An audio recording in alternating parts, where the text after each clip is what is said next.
Hello everyone, welcome to Everything Football. Match day 11 team selection. This is going to be fun. Usually, from the previous seasons, we usually have four scenarios where you're able to, build a team from the start. That is at the beginning of the season, just before the round of 16, when you play your wildcard and also when you play a limitless. But this only have five such scenarios because of the addition of the knockout playoffs. And this is the fifth time you're able to, that depends if you already used your wildcard and you're limitless. This is the fifth time you're going to build a team from the start. So it's always fun. It's always fun doing that, but it's always very stressful as well, trying to, for example, choose between Mbappe and Vinicius.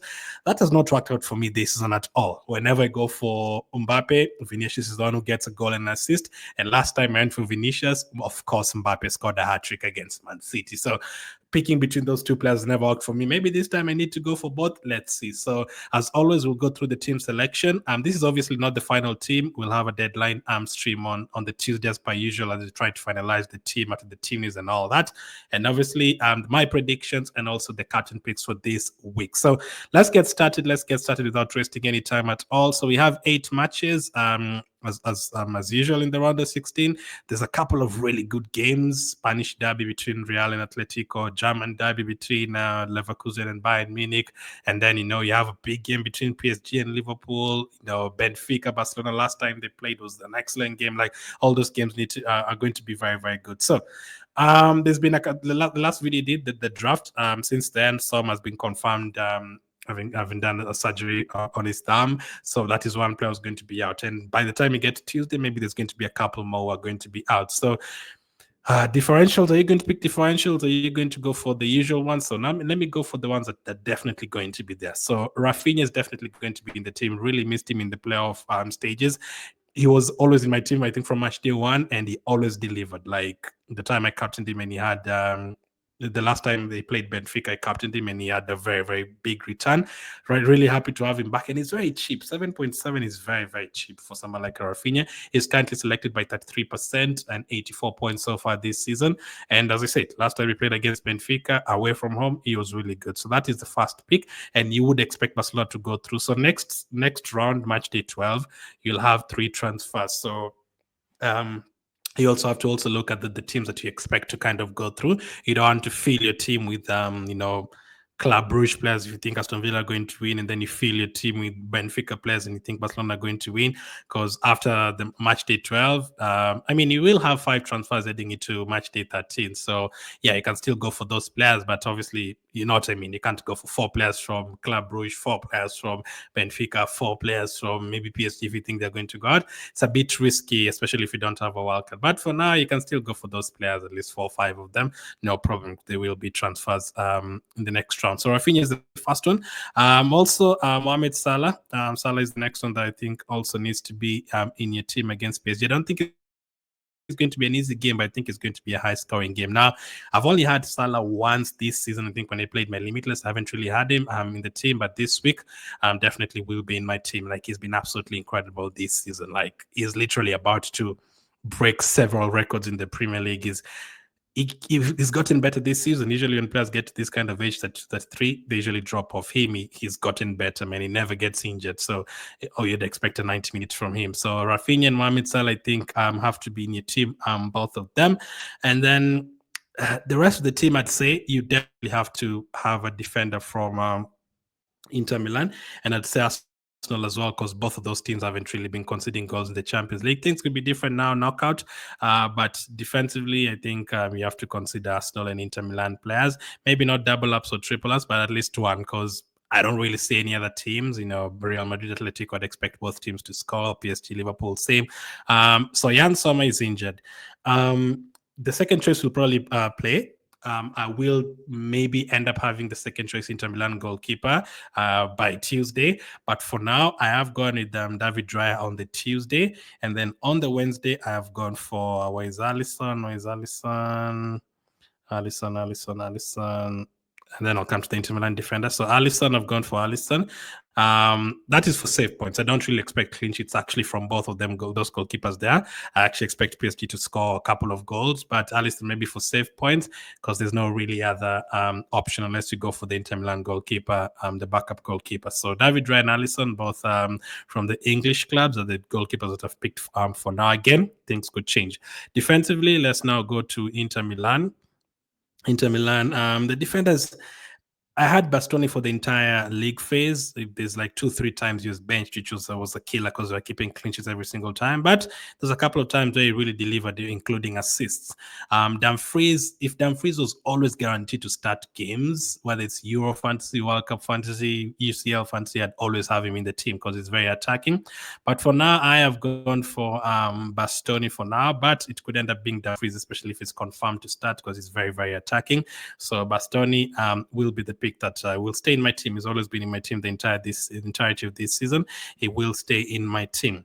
Again, I will go for an Arsenal defender, that is Saliba. I don't expect Arsenal to score many goals right now with all those forward players missing. So I think the best chance for Arsenal winning is defensively. So, and as I've said, Champions League so far, I think it's only like 2 goals conceded. One of them was a penalty. So 3 goals conceded now. Arsenal have conceded 3 goals. Inter Milan are the ones who've conceded like 1, which is absolutely crazy.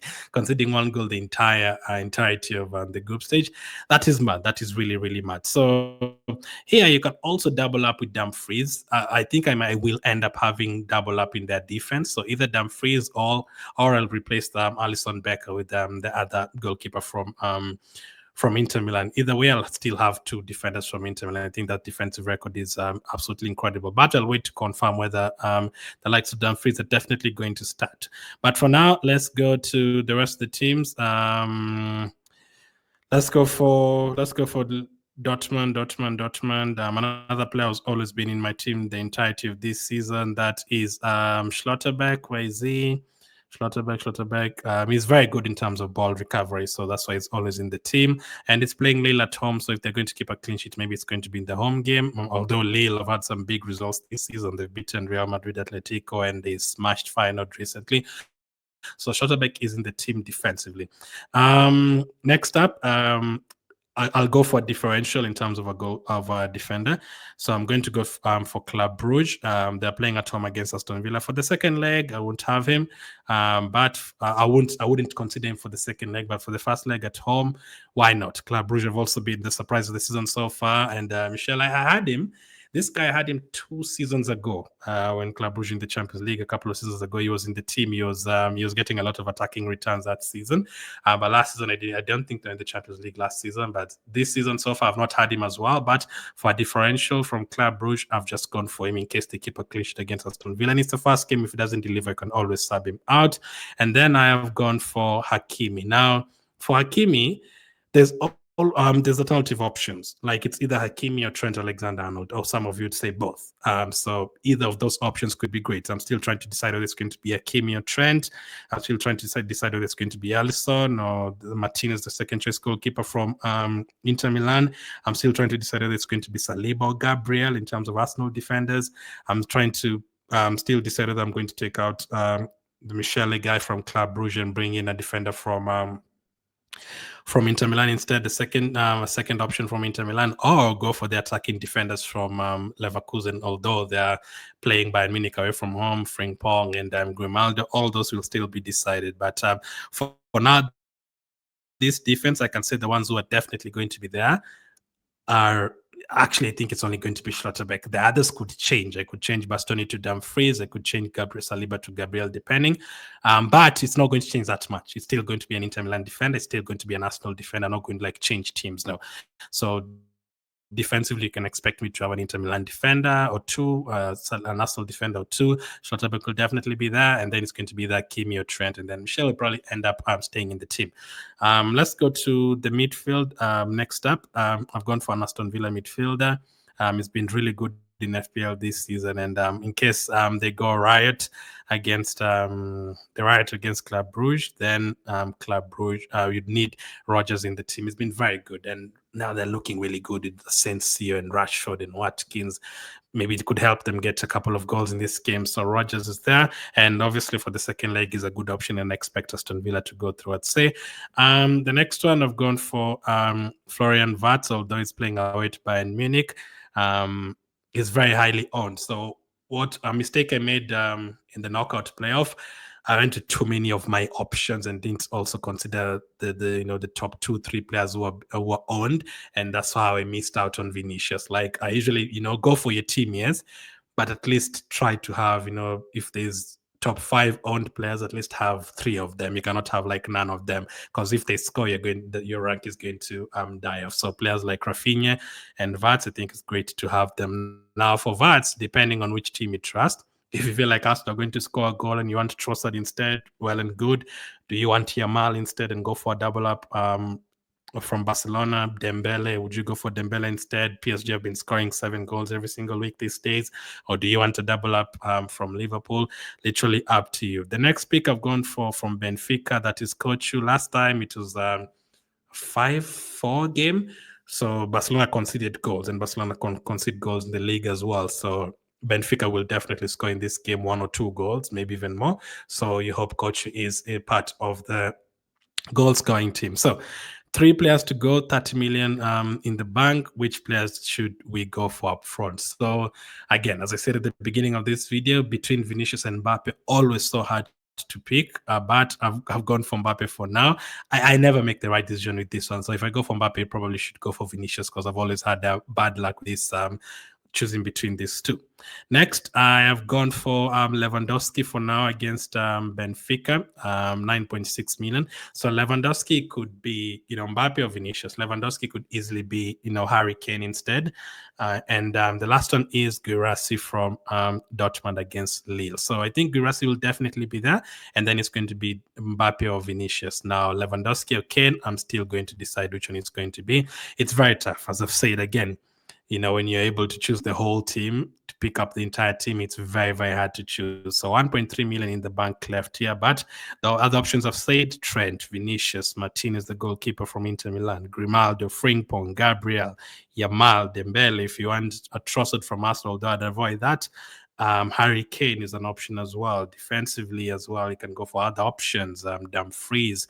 You can go for Alisson or the other goalkeeper from Inter Milan, Martinez. You can go for Emi Martinez if he's fit by then. So Pavlidis at home against Benfica. If there's going to be a high-scoring game again, then you would want him in the team. So it's very tricky. 1.3 million left in the bank.